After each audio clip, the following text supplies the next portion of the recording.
Բարձր դատարան շնորհակալություն հնարավորություն ընձեռնելու մասին ներկայացնել իր որոշումը։ Որպեսզի ավելի պատկերավոր լինի ինչի մասին է խոսքը, գործընկերս ներկայացրեց մի իրավիճակ, երբ բոլոր քաղաքական ուժերը պատրաստվում են խաղալ ֆուտբոլ։ Եկան աշխարհի չեմպիոնատ, դուրս եկան դաշտ, պարզվեց, որ դիմացի կողմը ասելա չէ, որ ասել են ֆուտբոլ, այդքան էլ ֆուտբոլ չի, դա ամերիկյան ֆուտբոլ է։ Ես բերել եմ մարդիկ, ովքեր հագել են սաղավարտներ ու ձեզ ծեծելու են։ Ասում ենք, բայց մենք գնդակը ոտով ենք պարապել խաղալ, ասում չէ, ոտով չկա, ձեռով։ Ասում ենք, կլինի դե մենք էլ ձեռով խաղանք, ասում չէ, որ դուք ձեռով խաղաք, ձեզ տուգանային ենք ուղարկելու, ասելու ենք ձեռով խաղա։ Այս սա է տեղի ունեցել։ Բոլոր թիմերը պատրաստվել են ֆուտբոլ խաղալու, եկել են ֆուտբոլի աշխարհի չեմպիոնատ, պարզվել է, որ մի թիմ, ընդ որում մենակ ինքը ֆուտբոլ ասելով նկատի ունի ամերիկյան ֆուտբոլ, վերցնում է ձեռին գնդակը, վազում է, ով որ ընկնում է, ցում են գետնին, սաղով պարկում ենք վրա։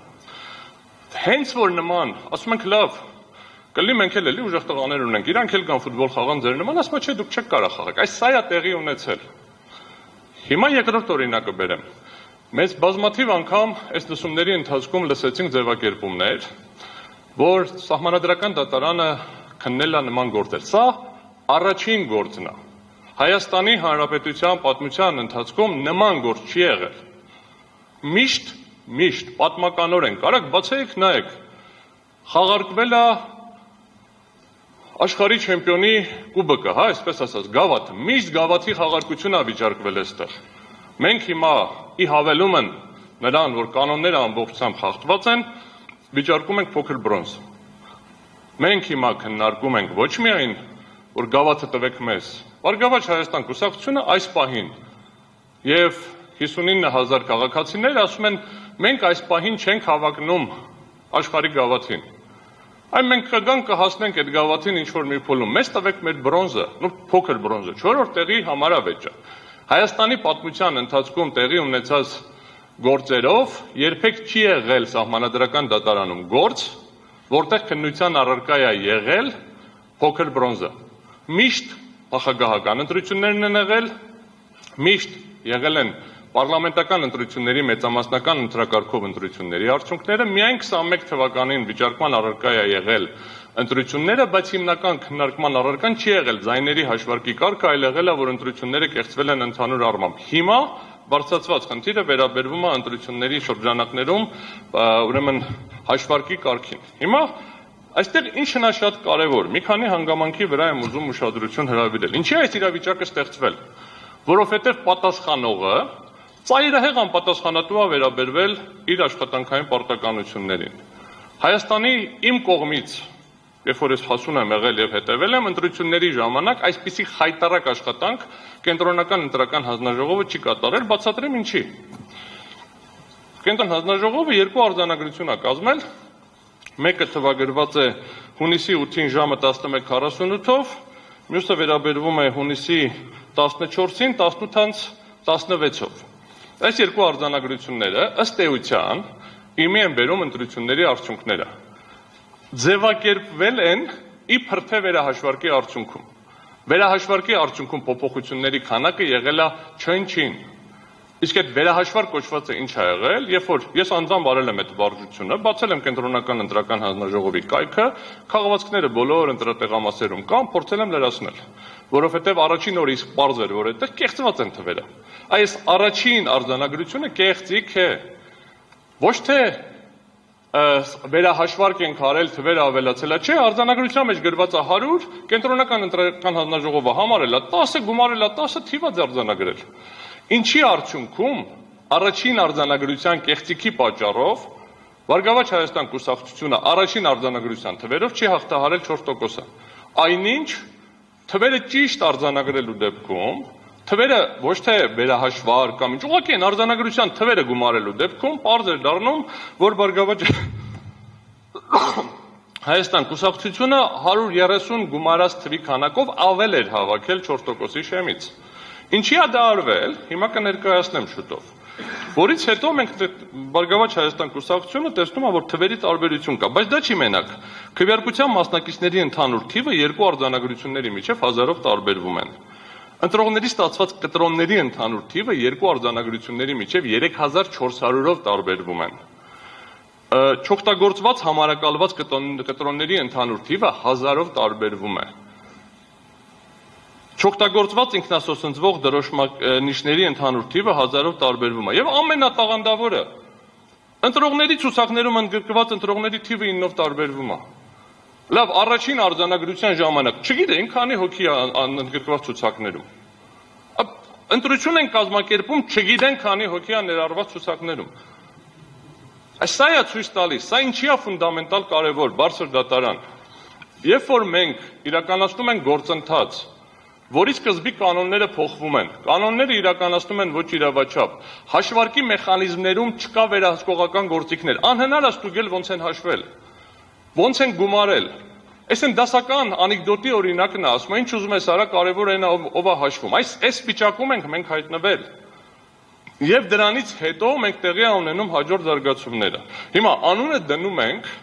որ տեղի է ունեցել վերահաշվարկ։ Վերահաշվարկի արդյունքում իրականում որոշ թվերի փոփոխություններ եղել են, բայց դա վերահաշվարկ չէր։ Վերահաշվարկի իրական խնդիրը որն էր, աղյուսակի մեջ տվյալները թերություն ունենք, սխալ ենք լրացրել։ Ես խնդրում եմ, երբ որ իրենք իրենց անձնական տնական բյուջեն կհաշվեն, ոնց ուզում են աղյուսակի մեջ լրացնեն։ Հայաստանի Հանրապետության իշխանության կրողի որոշումները, երբ որ լրացնում են աղյուսակի մեջ, բարի լինեն կիրառեն այնպիսի մեխանիզմներ, որպեսզի այդպիսի տեխնիկական, իսկ իրականում ես ասում եմ հանցավոր թերություններ հանդես չգան։ Նորից եմ կրկնում, ոչ թե ծրարը լավ չեն գցել, լավ են գցել, այդ բոլորը ներկայացրեցինք ոնց են ազդել։ Լավ է, դրանից հետո են քաղաքացիները, որ եկել ծրարը գցել են, հաշվել են, ընտրատեղամասերում հաշվարկը արել են, աղյուսակը կազմել են, այս աղյուսակի տվյալները դիտավորյալ սխալ հաշվելու նպատակը որն է։ Իսկ եթե դա անփութությամբ է, դա նշանակում է, որ կենտրոնական ընտրական հանձնաժողովի եւ ընտրական հանձնաժողովների ամբողջ համակարգի աշխատանքը ամբողջությամբ խաթարված է։ Ինչը նշանակում է, որ անհնար է գնահատել ընդհանրապես ազդեցությունը։ Հիմա անցնեմ կոնկրետ սպეციფიկ դեպքին փոքր բրոնզի հարցին, որովհետև այստեղ խնդիրը կրկնում եմ, միշտ պատմականորեն քննարկվել է ազդեցության չափը, այստեղ ունենք շատ հստակ ազդեցության խնդիր։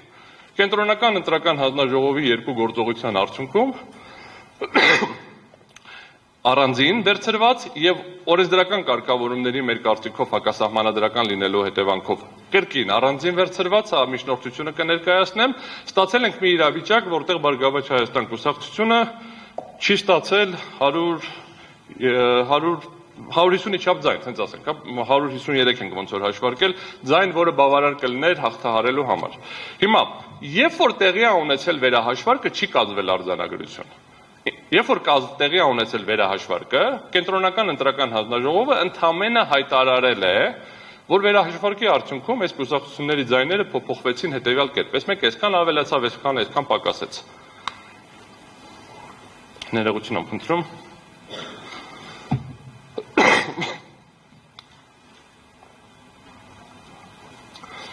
Երբ որ վերցնում իրենց փոխարեն այդ վարժությունը անում ենք, այսինքն վերցնում ենք ընդհանուր թվերը, գումարում ենք, հանում ենք, ասում այսքանը սրանով ավելացավ, այսքանը սրանով ավելացավ, ստացվում է հետևյալ պատկերը։ ԿՀ-ն արձանագրել է, ԲՀԿ-ն ստացել է 58525 քվե, իսկ կոմ քվեների եւ անճշտությունների հանրագումարը կազմել է 1461742։ Սա ինչ եմ անում, վերցնում եմ ԿՀ-ի այն առաջին արձանագրությունը, վերահաշվարկի արդյունքում ասում ավելացել է այսքանով, պակասել է այսքանով, ուղղակի օգտագործելով տեխնիկական միջոց Excel աղյուսակը գրում եմ այս թվերը, գրում եմ գումարած, գրում եմ ամբողջ, գրում եմ ցույց տուր գումարը, տալիս այս թվերը։ 1461742 այս թվի դեպքում 4%-ի շեմը անցնելու համար ԲՀԿ-ին անհրաժեշտ էր 58470 քվե։ ԲՀԿ-ն հավաքել էր, հիշեցնում եմ, 58525 քվե։ Այսինքն մոտավորապես 55 ձայնով գերազանցել էր տոկոսը եւ տոկոսը այդ դեպքում կազմում էր 4.00378 100,000-ական տոկոս։ Ինչա տեղի ունենում անմիջապես այդ պահից, սա չեն հրապարակում, այս հրապարակում են ընդամենը հաղորդագրություն, ասում են վայ, երկու տեղ անվավեր ենք ճանաչում, երկու տեղ անվավեր են ճանաչում այն տեղերը, որտեղ դրանից մի քիչ առաջ ասել էին անվավեր ճանաչելու անհրաժեշտություն չկա։ Երբ որ մենք ուսումնասիրում ենք արձանագրությունը, մենք կտեսնենք, որ անվավեր ճանաչելու հիմքում դրվում է հետևյալը, շատ կարևոր հանգամանք։ Կենտրոնական ընտրական հանձնաժողովը հանգում է այն եզրակացության, որ քվեարկության օրը այսիշ տեղամասերում տեղի են ունեցել ընտրական օրենսգրքի 68-րդ հոդվածի առաջին մասի պահանջների այնպիսի խախտումներ, որոնք կարող են էապես ազդել քվեարկությունների արդյունքների վրա։ Պատասխանողը արձանագրել է ազդել քվեարկությունների արդյունքների վրա, անվավերը ճանաչել, իրավունք չուներ դրան հեսակարճ կանդրադառնամ։ Բայց դրանից հետո, երբ որ վերադառնում է արդեն վերջնական որոշում կայացնելուն, հաշվի չի առնում, որ այս որոշման արդյունքում ԲՀԿ-ն 4%-ից իջնում է մինչև 4%-ի 3% 990 քանի ամբողջական մաս, այսինքն չի բավարարում 150 ձայն։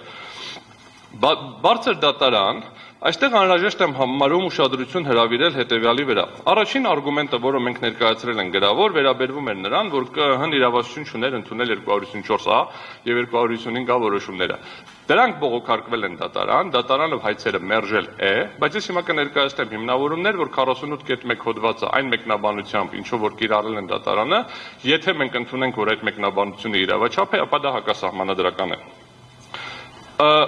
48.1 հոդվածը, պրիմ 1 հոդվածը իրավունք է տալիս վերանայել որոշումները։ Իսկ այնտեղ եղել է մեկ որոշում, այդ որոշումը եղել է չի ազդել ընտրությունների վրա եւ իրավունք ուներ որոշում ընդունել, ասել ազդել է ընտրությունների վրա։ Հանձնաժողովը վավեր չի ճանաչել ընտրության արդյունքները։ Ընտրության արդյունքները վավեր ճանաչելու ընդհանրապես ընթացակարգ չունեն։ Եվ հետեւաբար խոսքը գնում է ընտրատարածքայինի մասին։ Հետեւաբար կենտրոնական ընտրական հանձնաժողովը այդ որոշումը փոխելուց հետո վերջնական արդյունքներին պարտավոր էր անդրադառնալ արդեն երբ որ իմի էր բերում ընտրության արդյունքները ամբողջ Հայաստանի Հանրապետության տարածքում։ Սա առաջին արգումենտ։ Եթե ամեն դեպքում կլինի պնդում, որ դատարանի որոշում կա, այդ դատարանի որոշումը հաշվի առնեք, ես կասեմ շատ լավ։ Դատարանի որոշումը դուք էլ հաշվի առնեք։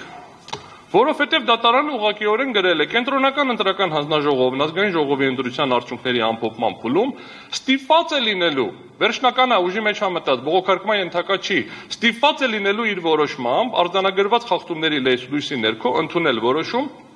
առանձին ընտրական տեղամասում վերաքվեարկություն անցկացնելու մասին։ Խնդրեմ, պարտադիր էր, բարի լինեք իրականացնեք այդ գործառույթը։ Հիմա առաջին արգումենտը վերաբերվում է նրան, որ կենտրոնական ընտրական հանձնաժողովը իրավունք չուներ ընդհանրապես վերանայել։ Եթե մենք դիտարկենք, որ իրավունք ուներ, ապա 48.1 հոդվածը ըստ էության խաթարում է սահմանադրությամբ նախատեսված այն դրույթը, որ գործում է ընտրական հանձնաժողովների համակարգ եւ դրանց լիազորությունները սահմանում են օրենքով եւ ընտրությունների արդյունքները մի տեղամասում անվավեր ճանաչելու լիազորություն կենտրոնական ընտրական հանձնաժողովին տրված չի։ Երրորդ խնդիրը, որը բարձրաձայնում ենք, վերաբերվում է նրան, որ չի կարող Բարգավաճ Հայաստան կուսակցությունը եւ 58.500-ից ավել քաղաքացիներ տուժեն, որովհետեւ պետական մարմինը չի կարողացել իրականացնել իր պարտականությունները։ Չի կարողացել իրականացնել իր պարտականությունները այն ժամանակ, երբ որ այդ տարածքում գտնվող մարդիկ բարձրաձայնել են, որ ամբողջ գիշերը զինվորականներ են շարունակում մուտք գործել ընտրատեղամասեր,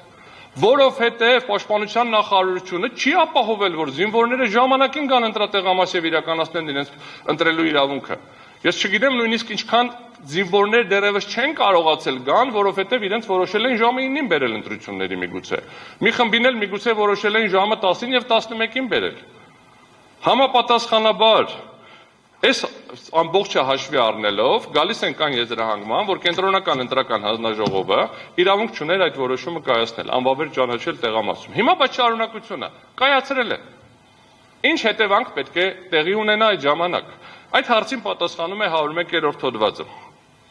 Եթե ընտրությունների արդյունքում տեղի են ունեցել սույն օրենսգրքի այնպիսի խախտումներ, որոնք կարող էին ազդել ընտրությունների արդյունքների վրա, իրանք են ասել ազդել է։ Ես չեմ ասում, իրանք են ասել ազդել է։ Ապա կենտրոնական ընտրական հանձնաժողովը որոշում է ընդունում առանձին ընտրական տեղամասերում վերաքվեարկություն անցկացնելու մասին, եթե այդ միջոցով հնարավոր է շտկել այդ խախտումների հետևանքները։ Բարձր դատարան ամենասկզբում գործընկերները միասնության թևերից երբ որ ներկայացնում էին կասեցնելու միջնորդություն, երկրորդ որոշումը, բարձր դատարանը հստակ նշեց, որ ոնց որ կդիտեք դա էլ են քննարկել։ Ուրեմն երկու որոշումներից ոչ մեկում անդրադարձ չի կատարվել անհնարինության մասին, որ անհնար է շտկել այդ միջոցով, որ այս կետը կիրառելի չի։ Ընդհանրապես ուղղակիորեն գրել են, անցել են, արձանագրել են, անցել առաջ։ Ոնց որ չի եղել։ ԿՀ պետք է ներողություն։ ԿԸՀ-ն պետք է անդրադարձ կատարեր, արդյոք խախտումներն ազդել են արդյունքների վրա։ Ասել է այո։ Երկրորդ հարցը, արդյոք հնարավոր է շտկել այդ խախտումները կոնկրետ ընտրատեղամասերում վերաքվեարկություն իրականացնելով։ Չի պատասխանել այս հարցին։ Մենք հարց ու պատասխանի ժամանակ կգնանք, գործընկերներս քննարկում են, որ Վահագն Հովհաննիսյանը դիրքորոշում է գրել, դա որոշում չի։ Դա ԿԸՀ-ի դիրքորոշումը չի։ ԿԸՀ-ի սայթում կարան տարբեր բաներ գրեն, ոչ մի փաստաթղթում ԿԸՀ-ի կայքը չի հանդիսանում կենտրոնական ընտրական հանձնաժողովի որոշումների պաշտոնական հրապարակման հարթակ, որ նորությունների ձևով կարծիք գրելով դառնան դա հրապարակումներ։ Բարձր դատարան նույն նա ոնց որ ես հիմա գամ, ասենք վերցնեմ բանը տեղեկագիրը, որտեղ հոդվածներ են գրում գիտական եւ ձեզնից յուրաքանչյուրը կարող է ինչ-որ գիտական հոդված գրածելնի, ասեմ դե սահմանադրական դատարանի դիրքորոշումն է, չէ, դա գիտնականի դիրքորոշումն է, որը հրապարակվում է նաեւ կենսահմանադրական դատարանի կայքում։ Եվ եթե նախորդ հարցի պատասխանը դրական է, այսինքն եթե նախորդ հարցի պատասխանը դրական է, ապա պետք է առանձին տեղամասերում նշանակվեր վերաքվեարկություն։ Եթե ոչ, անհնար էր։ Այն ինչ որ պարոն Հովհաննիսյանն է կարծում, դա էլ է լուծումը տրված։ Ամբողջ Հայաստանում վերաքվեարկություն։ Չի կարող լինել մի վիճակ, որ 4%-ը հաղթահարած քաղաքական ուժը կենտրոնական ընտրական հանձնաժողովի եւ ընտրական հանձնաժողովների թերի աշխատանքի արդյունքում ոնց որ մի հատ ձեռը ասում է խախտում անեմ, մյուս ձեռը գալիս է բռնում է, բայց տուժում է ԲՀԿ-ն արդյունքում։ Այս է խնդիրը բարձր դատարան, սա շատ պարզ մաթեմատիկական խնդիր է։ Ամփոփելով այս բաժինը պնդում ենք, որ կենտրոնական ընտրական հանձնաժողովը ընտրական օրենսգրքի 48.1 հոդվածի լայն եւ հակասահմանադրական մեկնաբանության արդյունքում իրեն վերապահել է ընտրատարածքային ընտրական հանձնաժողովի փոխարեն ընտրության քվեարկության արդյունքներն անվավեր ճանաչելու իրավասություն եւ դրանից հետո էլ երբ ակնհայտ է եղել, որ որոշումներն ազդում են ընտրությունների արդյունքների վրա, մինչեւ որոշումները պնդում են ԲՀԿ-ն ստանում էր 4%, այդ անունը դրել են վերաքվեարկություն, վերահաշվարկ, բայց վերահաշվարկ չէ։ Ուղղակիորեն շտկել են բաները, իրենց նախկին կատարած թերությունները անունը այդպես դնենք, արդյունքում չի ստանում հիմա այդ որոշումների վերաքվեարկություն նշանակելու կամ ընտրություններն ամբողջությամբ անվավեր ճանաչելու կամ ամբողջ Հայաստանում վերաքվեարկություն նշանակելու փոխարեն որոշում է ընդունել մանդատներ բաշխելու մասին գործընթացը բացառելով ԲՀԿ-ին։ Հիմա բարձր դատարան այս մի առանձին արգումենտ էր ի հավելումն, որ պետք է ընտրությունները անվավեր ճանաչվեն, հիմա ինչ հետևանքի մասին է խնդիրը։ Սահմանադրական դատարանի մասին սահմանադրական օրենքը, երբ որ քննարկում է ընտրական վեճերը, 3 հնարավոր տարբերակ է տալիս անվավեր ճանաչելու դեպքում։ Ամբողջ Հայաստանում վերաքվեարկություն, մանդատների բաշխման այլ կարգ կամ երկրորդ փուլ։ Մենք ներկայացրեցինք, որ անվավեր պետք է ճանաչվի։ Այս ոնց որ այս մի կետներ եւ գործընկերները արդեն երկրորդ օրնա ներկայացնում են բոլորը տարբեր ուղղություններով, տարբեր խախտումներին, որոշները մեղադրում են նաեւ իմ ներկայացված ուժին, բայց արդյունքում ներկայացում են, որ եղել են այնպիսի խախտումներ, որ ընտրությունների արդյունքներում անհնար է որոշել անձանց քվեարկության իրական կամահայտնությունը։ Ուրեմն իշխանության կրողը ինչա ցանկացել, ով լինի իշխանության, այդ չեն կարողանում իմանալ, որովհետեւ սկզբից ենք ազդել, շղթայում կա հաշվարկի խնդիրներ, վերջում էլ իմի բերելով թվերը չգիտեմ ինչի սխալ են գումարում։ Հիմա բարձր դատարան այս պահին ես կխնդրեմ ընդմիջենք անցնեմ միջնորդությանը ու վերջին 3 րոպեն արդեն իմի կբերեմ ամբողջությամբ։ Հիմա բարձր դատարան, եթե թույլ կտաք միջնորդության տեքստը վերցնեմ,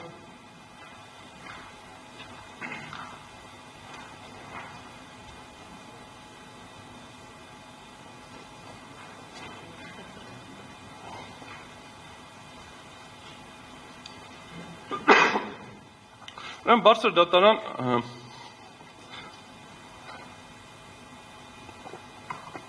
ոնց ենք հաշվում անցողիկ շեմը։ Անցողիկ շեմը միջնորդությունը նրա մասին է, որ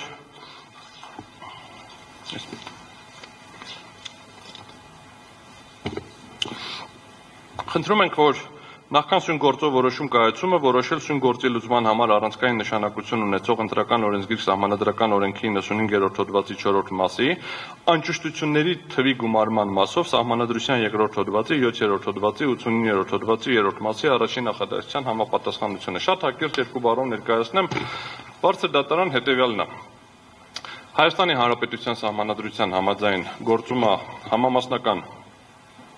ընտրակարգ եւ Հայաստանի Հանրապետության ժողովուրդը ազատ ընտրությունների միջոցով իրականացնում է իշխանությունը։ Ուրեմն գործընկերները շատ էին հղում արել 7-րդ հոդվածին, ասում ազատ եւ ուղղակի ներողություն, ընդհանուր հավասար ազատ եւ ուղղակի ընտրական իրավունքի հիման վրա գաղտնի քվեարկությամբ։ 89-րդ հոդվածի 3-րդ մասը ասում է ազգային ժողովն ընտրվում է համամասնական ընտրակարգով, ընտրական օրենսգիրքը երաշխավորում է կայուն խորհրդարանական մեծամասնության ձևավորումը,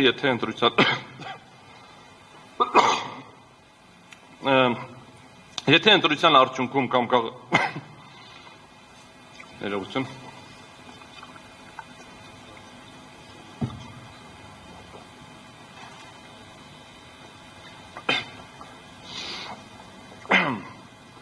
Եթե ընտրության արդյունքում կամ քաղաքական կոալիցիա կազմելու միջոցով կայուն խորհրդարանական մեծամասնություն չի ձևավորվում, ապա կարող է անցկացվել ընտրությունների երկրորդ փուլ, երկրորդ փուլի անցկացման դեպքում թույլատրվում է նոր դաշինքներ, այսինքն ինչա տալիս, ասում է պետք է լինի համամասնական եւ սահմանադրությունը երկու բացառություն է սահմանել այդ համամասնականից։ Մեկը երկրորդ փուլով շեղումն է, մյուսը եթե 3 ուժ չի անցնում ազգային ժողով, երրորդ ուժի անցնելու արդյունքում կրկին շեղումն է։ Հիմա մենք ունենք դեպք, երբ որ 4 ուժ է անցել, կամ պետք է անցնի, համապատասխանաբար հիմա քննարկում ենք այդ հարցը։ Հիմա նայեք ինչա ստացվում։ Ոնց են բաշխվում մանդատները։ Ասում եմ մանդատները պետք է բաշխվեն քաղաքական ուժերի մեջ, ովքեր անցել են 4%-ի շեմը։ Հիմա ինչից ենք հաշվում 4%-ը։ 4%-ի հաշվարկի համար ընտրական օրենսգիրքը ասում է վերցնում ենք բոլոր կողմքվեարկած ձայները, այսինքն բոլոր ձայները, որ ստացել են բոլոր ուժերը, գումարում ենք անճշտությունները։ Ինչա անճշտությունները։ Անճշտությունները ոչ թե այսպես ասեմ, երբ կարող է առաջանալ անճշտություն։ Անճշտություն առաջանում է մենակ մի դեպքում, երբ որ պատասխանողը լավ չի աշխատում։ Ուրիշ ոչ մի դեպքում անճշտություն չի առաջանում։ Երբ որ մենք փորձում ենք տեսնենք ինչա անճշտությունը, երկու անճշտություն է սահմանում։ Բարդ ագերած, հիմա կարդամ ու բացատրեմ։ Առաջին անճշտությունը հաշվարկվում է ընտրողներից ստացված քվեարկության կտրոնների թվի, այն որ գնում ենք քվեարկության, մեզ տալիս են կտրոն, կտրոնը տանում ենք, երբ որ գցում ենք մեր բյուլետենը, երբ որ մեր քվեարկության արդյունքը գցում ենք արկղի մեջ, կտրոնը տալիս ենք այդ մարդին, արկղի մեջ հավաքում է դրանք։ Եվ չօգտագործված ինքնասոսնձվող դրոշմակիչների թվի գումարի եւ տեղամասային ընտրական հանձնաժողովին հատկացված ինքնասոսնձվող դրոշմանիչների թվի համադրմամբ տարբերությունը թվի բացարձակ արժեքով նշվում է որպես առաջին անճշտություն։ Հիմա ինչ է ստացվում։ Հանձնաժողովին տվել ենք 1000 այդ ինքնադրոշմող այդ կտրոններից, չի օգտագործել 100-ը, 900 օգտագործել է։ Ենթադրվում է, որ 900 հոգի քվեարկել է, որովհետև ոնց են օգտագործում, ես որ մոտենում եմ, այդ մի հատ կտրոնը փոկվում է, այն անկյունին կպցնում են, գցում ենք բանի մեջ, արկղի մեջ։ 900 հատ օգտագործել ենք։ Պարզվում է, որ այս ու ամեն ընտրող քվեարկող էլ պետք է մի հատ կտրոն ստանա։ Ուրիշ տարբերակ չկա։ Հիմա ասում եմ, երբ որ այդ ամեն մի հատ քվեարկող կտրոն է ստացել, մի հատ էլ ստացել է այդ տկտկի, բայց տարբերություն կա այդ թվերի մեջ։ Դա անճշտություն ենք հաշվում։ Այսինքն ստացվում է, որ կտրոն ենք ստացել, չեն կպցրել այդ ստիկերը, կամ այդ ստիկերը կպցրել են, բայց կտրոնը չկա։ Այսինքն ակնհայտորեն մենք ունենք դեպքեր, որտեղ ինչ որ բան խաթարվել է ընտրությունների արդյունքում, բայց դա չգիտեմ ինչի բազայի վրա հաշվում ենք անճշտություն։ Ընդ որում կրկնում եմ, կապ չունի, կտրոններն են շատ, թե ստիկերներն են շատ։ Երկրորդը էլ ավելի հետաքրքիր է։ Երկրորդ անճշտությունը հաշվարկվում է քվեարկության մասնակիցների ընդհանուր թվի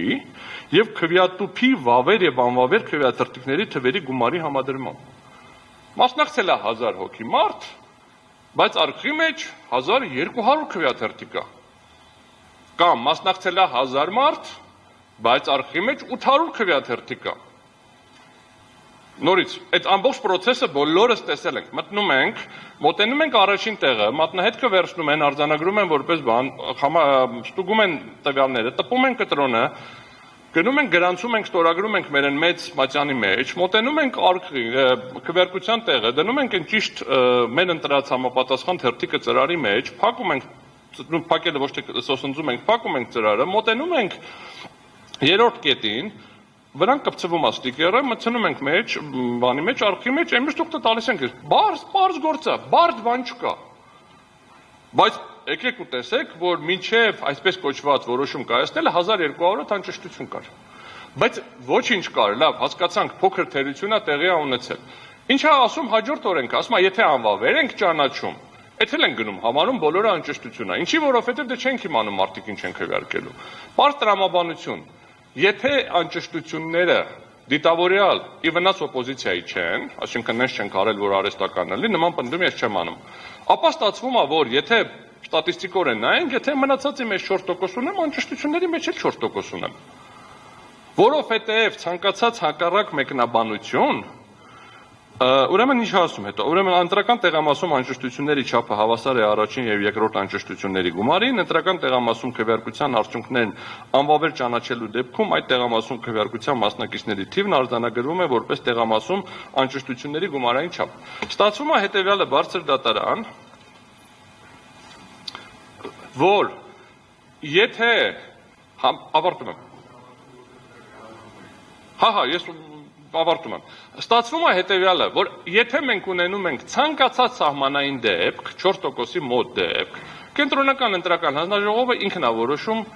ով կանցնի, ով չի անցնի։ Որովհետև 2, 3, 4, 5, 10, 20, 30 ընտրատեղամասում, եթե անվավեր է ճանաչում, վերաքվեարկություն չի նշանակում, կուսակցությունը չի անցնում, որովհետև այդ ամբողջը գնում է համարվում անճշտություն, բազային թիվը չի փոխվում, տոկոսը պակասում է։ Մեր պնդումը հետևյալն է, որ եթե մենք խոսում ենք համամասնական ընտրական համակարգի մասին, ապա տոկոսը պետք է հաշվի կողմ քվեարկած քվեաթերթիկներից։ Ընդ որում, եթե լիներ օրինակ կողմ քվեարկած եւ անվավեր, կարող է տրամաբանական համարեի, ասի այդ անվավերները ակցիա են արել, դեմ են եղել, ինչ որ խնդիր ա եղել։ Բայց երբ որ մենք ասում ենք կողմ քվեարկած եւ անճշտություն օրենքը, ստացվում է մի հատ անտրամաբանական վիճակ, որովհետեւ կողմ քվեարկածները շատ պարզ է, մարդիկ եկել քվեարկել են քաղաքական ուժերին։ Բոլոր մարդկանցից, ովքեր Հայաստանի Հանրապետությունում քվեարկել են 18 մնաց, չէ՞, ոնց որ 18 քաղաքական ուժերից որևէ մեկին 4%-ից ավել ԲՀԿ-ն ստացել է։ 4%-ից ավել, նույնիսկ այս ամեն ինչը անվավեր ճանաչելով ամեն ինչով հանդերձ ԲՀԿ-ն ստացել է։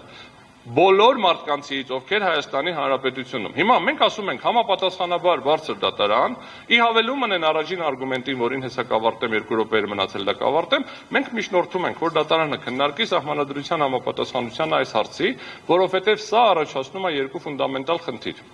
Առաջացնում է համամասնական ընտրակարգի շեղում, որովհետև համամասնականությունից մենք շեղվում ենք եւ արհեստականորեն ավելացնում ենք ըստ էության բազան, որից կուսակցությունները կարող է չանցնեն, եւ երկրորդը ինքը ըստ էության ստացվում է, որ կենտրոնական ընտրական հանձնաժողովը ստանում է լիազորություն ավելացնել, պակասացնելով տոկոսները ավելացնել բազան, որովհետև ընտրախախտումներ միշտ լինելու են տարբեր ծավալների, տարբեր տեղերում, տարբեր քանակների եւ ցանկացած տեղամասում անվավեր ճանաչելու։ Խոսքը գնում է ինչ-որ ընթացքակարգային գործընթացներում, անճշտությունները չպետք է, որովհետև դրանք կրկնում եմ, պետական մարմնի աշխատանքի թերությունն են, չպետք է ազդեն մասնավոր անձանց, տվյալ դեպքում կուսակցությունների գործունեության արդյունքների վրա։ Սա միջնորդություններ բարձր դատարան, եթե որևէ փուլում անհրաժեշտ լինի սրանով հավելյալ պարզաբանումներ հիմա կլինի թե հետո տամ, եթե չէ, ես ավարտեմ ելույթ։ Չէ, ավարտեք, շնորհակալություն, եթե կարիք լինի քննարկման ժամանակ հարցեր ունենանք կողմերը կամ դատարանը ձեզ միջնորդության հետ կապված կտամ, ես ուղղակի կարճ չած։ Բարձր դատարան ներողություն, դրույթը, որ դուք վիճարկում եք, ինքը նույնպես նոր փոփոխություններից է։ Այսինքն վերջին մի տարվա ընթացքում է։ Ընդհանրապես մենք վիճարկում ենք դրույթը, որը գրվել է ինչ-որ մի պահի, որովհետև ըստ էության հետևյալն է, նայեք, օրենսդրությունը մշակելուց ինչ-որ տարբերակ։ Չէ, պարզ է, ես իրականում միայն կարճ եմ հարցում, շատ բարի։ Նոր փոփոխության խնդիր չէր, բարձր դատարան խնդիրը ուղղակի դրույթ էր, որը միջև հիմա կիրառելուց խնդիր չի առաջացրել ընդհանրապես, որովհետև սահմանային այդ 4%-ի մի քանի ձայնի տարբերություն երբեք չի առաջացել։ Նախկինում 5, հիմա 4։ Շնորհակալություն։ Հիմա եւ ամփոփեք ձեր բացատրությունները։ Բարձր դատարան մենք ըստ էության ներկայացրեցինք էական խախտումներ։ Հիմա փորձեմ իմի բերեմ, գործընկերներս ներկայացրեցին նաև ոչ միայն կոնկրետ ԲՀԿ-ի հետ կապված հաշվարկի խնդիր, այլ նաև այլ խախտումների հետ կապված խնդիրներ։ Ուրեմն սահմանադրական դատարանի մասին սահմանադրական օրենքը սահմանադրական դատարանին տալիս է անվավեր ճանաչելու դեպքում 3 լիազորություն։ Սրան եմ ուզում անդրադառնամ ու ավարտեմ։ Ես գտնում եմ Որ Սահմանադրական դատարանը պետք է օգտվի այն լիազորությունից, որով պետք է վերաքվեարկություն նշանակի ամբողջ Հայաստանի Հանրապետության տարածքում, որովհետև խախտումները այնպիսին են, վերաքվեարկություն, ներողություն, որ լիազորություն։ Որպես ասում անվավեր ճանաչել ընտրության արդյունքները, կամ որպես ընտրության արդյունքները եւ սահմանել մանդատների բաշխման կարգ, վերաքվեարկություն կարծես։ Ну, որ անվավեր եք ճանաչում, ինքը ուզենք չուզենք օրենքի իմաստով, էլի, այսինքն դեղ ասում է ճանաչումը անվավեր որոշումը, անվավերը ճանաչում Հա, պետք է, ավտոմատ այդ ընթացակարգը, եթե չեմ սխալվում 20 օր հետո կամ ոչ ավելի ուշ, նշանակվում է ընթացակարգ, անվավեր ճանաչել ամբողջ Հայաստանում դրանով ավարտվում է, երկրորդ բանը, որպես այլընտրանք, սա այս մեկը ոնց որ էլ մաթեմատիկորեն հաշվարկված է, այլընտրանք չկա, Սահմանադրական դատարանը, եթե առաջինը իրականացնում է, ասում այն մնացած թվերը պարզ չեն, պարզ է, բայց եթե դա չի իրականացնում թվերը պարզ են, ապա միանշանակ է, որ ԲՀԿ-ն ստանում է 4%-ը գերազանցում է, այդ ժամանակ խնդրում եմ Սահմանադրական դատարանին կիրառել այն երկրորդ լիազորությունը, որպես այլընտրանք անվավեր ճանաչել արդյունքները եւ սահմանել մանդատների բաշխման կարգ, ապահովելով դիմումի կողմից մանդատների ստացումը։ Ըստ էության այլընտրանքային որոշման դեպքում կլինի, որ Սահմանադրական դատարանը կասի, որ ԲՀԿ-ն ստացավ փոքր բրոնզը։ Այսինքն կլինի, որ ըստ հաշվի առնելով այն թվերը, որոնք կան, ընդ որում այս երկրորդ որոշումը կարող է կայացվել ինչպես պնդելով, արձանագրելով, որ կենտրոնական ընտրական հանձնաժողովը իրավասություն չուներ անվավեր ճանաչել այդ տեղամասերում ընտրության արդյունքները, օրինակ արձանագրելով 48.1 հոդվածի սահմանադրական հակասահմանադրական մեկնաբանությունը կամ տալով դրան այլ մեկնաբանություն դրա լույսի ներքո մեկնաբանելով եւ տալով դիրքորոշում կամ անվավեր ճանաչելով այդ հաշվարկի կարգը, որտեղ անվավերները գումարվում են եւ ստացվում է արդյունք։ Եթե դրանք տեղի չի ունենում, նշանակում է, որ կենտրոնական ընտրական հանձնաժողովը սխալ որոշում է կայացրել վերաքվեարկություն սահմանելու փոխարեն հաստատել է մանդատների բաշխման կարգ, իսկ այդ դեպքում ընդհանրապես անվավեր է ճանաչվում ընտրությունների արդյունքները։ Եթե հարցեր կլինեն, պատրաստ եմ պատասխանել, այսքանով ավարտեցինք։ Շնորհակալություն, նստեք, խնդրեմ։ Մենք կարծես թե ավարտեցինք դիմողների բացատրությունները եւ հիմա պատասխանողինները։ Պարոն Վարդանյան, համեցեք, ներողություն,